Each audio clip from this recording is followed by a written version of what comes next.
Holy moly, the Federal Reserve, Kevin Warsh, just selected members who are going to be part of the task forces, and oh boy, you are in for a treat on who these freaking people are. One of the boys literally has me blocked on Twitter, or X as they say, and you know what I think about when people block me on X. Going into this video, I just want to be clear, the thesis I hold is that Warsh wants interest rates to go to zero to fulfill his probable campaign promise to Donald Trump. One way or another, he will likely get there, though it will probably take more time than people expect. I do think that he is buying time during this transitory inflation period without saying it, just by going dark, basically. We're not going to say it's transitory inflation, we're just going to say nothing. And we are using these task forces to buy time. That is bullish for now, but in the long term, it's probably bad because Warsh is, in my opinion, based on his history, read of what the heck he did in 2008, not that good. This, frankly, means that when the economy starts to struggle, which it will one day, probably already has in some places, Warsh won't be our best friend beyond cutting interest rates to zero. That sucks for anyone with debt. It's really, really bad. It's probably worse than ever before. And today he's picked a whole bundle of people who are going to give us some entertainment guaranteed. Whew. All right, let's get into it. First things first, we got Thomas Sargent, NYU bro. Basically, he wrote this paper that says some unpleasant monetarist arithmetic. And he essentially said that all debt eventually just gets printed away by the money printer, which, frankly, everybody kind of already knows that. He wrote that in 1981, and that's exactly what's happened for the last, almost 50 years here, is we just print our way out of debt. Because when we print money, we issue debt, the United States, let's say it's $100 billion of debt, okay? Then we grow the economy for 50 years, and now we have a $23 trillion economy. That once $100 billion was worth a lot. But because we've inflated our fiat to nothing over 50 years, purchasing power has plummeted of these currencies, all fiat basically, but the dollar especially, well, then that $100 billion doesn't seem like that much of an expense anymore. It sounds like a maybe 4-month vacation in Iran. I misread vacation for operation in Iran.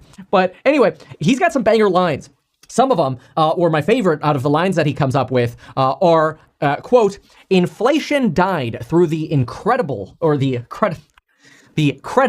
change. Here I am thinking about the Incredicoaster from Disneyland. It's great. Hyperinflation died through credible regime change, not gradual rate hikes. There we go. So basically, we never actually fight inflation by raising rates. We fight inflation through credibility. How do we prove credibility? We prove credibility by using good data. When we use good data that people don't believe the government data. We pretty much all agree with that. It's super lagging. It's subject to a lot of revision, and it's not forward looking. Well, I guess that's redundant with lagging. But anyway, the point there is, how do you get credible regime change? With credible data. And you kill inflation with credibility, not by gradually hiking rates. Boom, there you go. Write this guy down for anti-rate hikes. Good, but probably also not great for the money printer.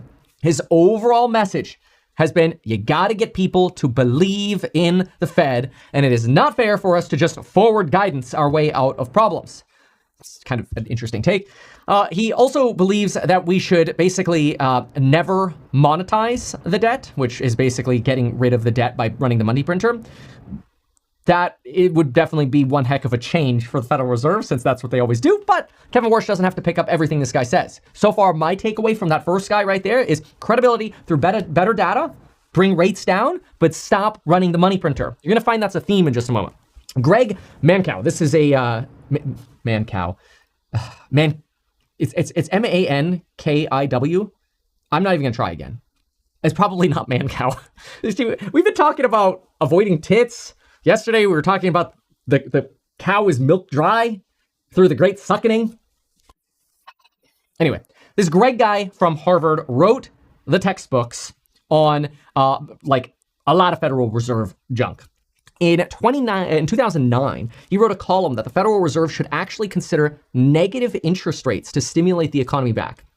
Now, that's pretty freaking incredible, because he thinks that money printing to do helicopter money is a bad idea. He said in 2021, after COVID, that stimulus, the money printing, went way too far, and instead we should just have negative interest rates. That's what he said back in 2009 to help support an economy. Now, what's really interesting about that is in 2022, I made a thesis. It's still my 10-year thesis today. It's the same freaking one. By 2032, my thesis is we will have lower interest rates than ever before, and we might actually be back to negative interest rates. We had those before COVID in Europe. They were charging you to leave money in a savings account. to get you to go spend it. You had to pay money to save. Crazy, right?